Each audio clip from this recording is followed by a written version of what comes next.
T'as une anecdote par rapport au Vietnam?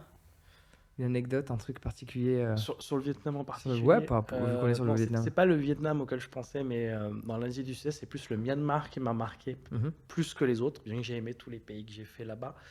Le Myanmar, donc la Birmanie, hein, parce que c'est vrai que quand je dis Myanmar, il y a des gens ils savent pas ce que c'est, ils savent pas où c'est, ils savent pas- c'est la Birmanie. Donc en fait, faut savoir que le Myanmar, c'est une dictature militaire, donc c'est pas ouvert vraiment au tourisme depuis très très longtemps, si tu compares avec son voisin thaïlandais.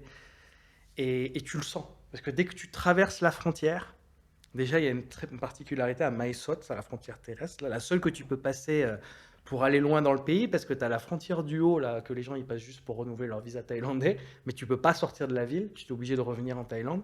Et celle du bas, c'est zone interdite, voilà. Et celle du milieu, tu peux la passer. Et donc tu arrives par des super autoroutes toutes modernes côté thaïlandais, et dès que tu as passé la frontière, tu as une route à sens unique qui est en alternance de circulation. Donc un jour c'est dans ce sens, un jour c'est dans ce sens. Ah, c'est un jour, un jour? C'est un jour, un jour. Bon, Ah, ça si a t'arrives le changé. mauvais jour. Ouais, c'est ça. Tu dois attendre le lendemain.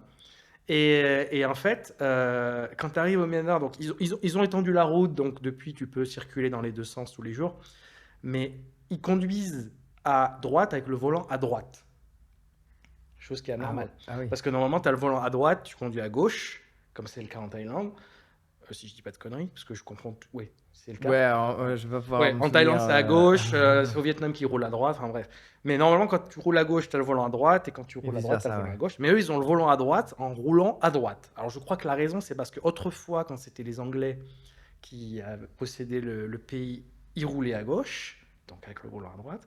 Et aussi, les voitures, elles viennent du Japon, donc où ils roulent à gauche, et ils ont le volant à droite. Et puis un jour, Mauvaise gestion du pays, hein. voilà, oh, un jour, le général, ou je sais pas comment on appelle ça, qui dirige le Myanmar, il a décidé pour des raisons astrologiques, je crois, de changer le côté. Mais ils n'ont pas changé les voitures, ils ont juste changé le côté. Ce qui fait que le gars qui te prend, que ce soit le taxi ou le gars en stop ou peu importe, il est à droite et il te demande, toi qui es côté passager, de regarder s'il peut dépasser le camion en face. Alors tu fais comment quand tu es tout seul en fait? C'est Donc tu arrives très dans ce pays, particulier. tu as ça en premier. Donc déjà tu sais que tu es dans un pays particulier, avec un état d'esprit particulier. Et il y a ce côté-là, on parlait dans le podcast d'avant du côté agressif de certains pays au niveau du tourisme, il n'y a pas ça au Myanmar. C'est parce que justement, ils ne sont pas habitués aux touristes. Il y a des zones très touristiques et en théorie, on est censé aller que là. Tu as des bus qui vont t'amener uniquement à Inle Lake, Bagan, là où il y a tous les temples, là où on voit souvent avec une montgolfière, c'est la carte postale du Myanmar. Ils vont t'amener à Yangon et tout, et après tu rentres chez toi, quoi, en gros. Mais il y a des zones interdites. Il y a des zones littéralement où tu n'as pas le droit d'aller en tant qu'étranger, sauf si vraiment tu as une permission spéciale qu'il faut demander dans des bureaux spéciaux et tu as intérêt à avoir une bonne raison. Sinon, ils ne te laissent pas rentrer. Donc faire du stop au Myanmar, c'est un peu un challenge. Il y en a qui le font, hein. Mhm. Pour le coup, j'avais rencontré des gens qui l'avaient fait. Je me suis dit, bah, tiens, bah, je suis venu en stop en Thaïlande. J'avais traversé la Thaïlande en stop pour venir au Myanmar. Eh ben, je vais revenir en Thaïlande de la même manière en faisant du stop de Yangon jusqu'à la frontière. Et ça a été une aventure assez exceptionnelle parce que du coup, ça m'a permis, notamment le premier soir quand je cherchais où dormir, N'hésite pas ouais, à te rapprocher ouais, du micro, là, attends, on ça m'avait bouge. souvent dit qu'on pouvait dormir dans les monastères, chose que j'avais fait, mais dans un centre, on va dire, un peu communautaire dont je parlerai peut-être après. Et là, en fait, j'arrive dans la ville de Paran. Donc, c'est la dernière ville, on va dire, avant la frontière, mais il reste quoi, 80 ou 100 km. Et donc, le gars m'avait amené en stop. Je passe les détails parce que c'est assez loufoque aussi, mais il m'a amené en stop jusqu'ici. Il m'avait filé à bouffer et tout. Et là, je vois une sorte d'endroit où les gens ils dorment par terre, tu vois. Un truc de pèlerin ou je ne sais quoi. Je vais demander à dormir là. Le mec, il me fait non, non, toi, t'es un étranger, tu vas à l'hôtel. Je dis, mais pourquoi en fait? C'est pas logique. Du coup, je vais dans le monastère en face et je vois que des enfants dedans. Que des enfants. Et je demande, bien sûr, ils parlent pas anglais, les gamins, ils ont Mhm. 6 ans, 8 ans. Donc je me pose dans le monastère sur un banc et j'attends qu'il y ait un moine adulte qui vienne pour lui demander l'autorisation d'être hébergé dans leur monastère, hein, le temps d'une nuit et continuer ma route le lendemain. Jamais d'adulte n'est venu. Et donc, il y a un gamin qui vient vers moi à un moment et on a communiqué face à face comme ça avec les mains. Et je lui faisais comprendre que je voulais dormir ici, sur le banc. Même pas, j'en demandais même pas plus, là, sur le banc, quoi, qui était abrité, tu vois. Il a compris, il m'a fait signe de le suivre, je l'ai suivi. Donc, tu vois, le petit moine avec son crâne rasé, là, avec Ouais, je vois, voilà, qui doit avoir 6 ou 7 ans. Il m'amène dans une pièce avec un énorme boudin en or et il me dit, voilà, il me montre que je peux dormir là, par terre, bien sûr, parce qu'eux-mêmes dorment par ouais, terre. c'est pas... ouais. Et il me montre l'horloge et me fait ça. En gros, il faut se lever 4 à heures. 4 heures du matin. Ouais. Ce que j'avais l'habitude, je sortais Pour je sortais l'aumône. d'une retraite Vipassana, on se lève à 4 heures, donc ça me dérangeait pas plus que ça, tu vois. Et puis ça me paraissait logique. Il faut savoir que le Myanmar, c'est le pays bouddhiste par excellence. Hein. Par Genre, définition, le 99%. Bouddha va là-bas, vient de là, quoi. Non, Bouddha, il vient du Népal. Il est né au Népal. Ah, je confonds avec Vipassana. Ouais, c'est Goenka. Voilà, les premiers centres Vipassana modernes, il les a fait au Myanmar. Voilà. Il les a fait au Myanmar. Et justement, je sortais de la retraite de Vipassana à Yangon, le centre historique, le premier qu'il avait fait, où il avait enseigné, où fait les enregistrements d'ailleurs. C'est de là que je sortais. Ok. Donc, du coup, le gamin, il me montre le sol, il me file une moustiquaire indispensable et un oreiller. Et après, ben, j'ai dormi là. Et tous les enfants sont venus et ils ont dormi dans la même pièce que moi. Et en fait, c'était la salle des novices. Donc, tu avais les novices, ils dormaient dans cette salle-là. Et tu avais après des dortoirs pour les ados, etc. Mais j'ai jamais vu d'adultes. Je ne Il les ai y jamais vus. avait des matelas au sol ou pas du tout? Pas de matelas. Là. Éventuellement, ils te filent un truc en bambou, là. Ouais, Je sais plus comment ça s'appelle. histoire de dire que t'es pas par terre, quoi. Voilà, ou à même le sol. Et je sais même plus si j'avais le tapis. Mais j'avais une moustiquaire, ça c'est sûr. Sinon, tu dors pas, en fait.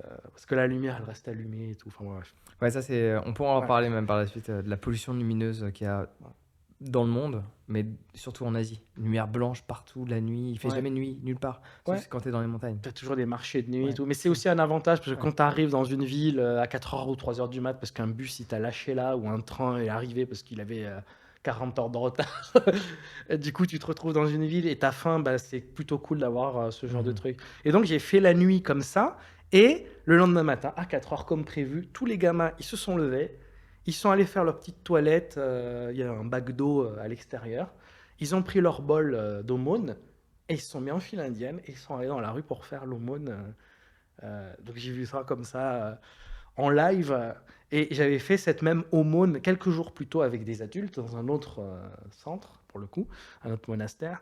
Et ça, pareil, c'est une expérience unique parce que, en soi, faire l'aumône de cette manière-là, si tu n'as pas la toge de moine, tu n'es pas légitime à le faire. Mais l'endroit où je l'ai fait, ça s'appelle le Tabarwa Center.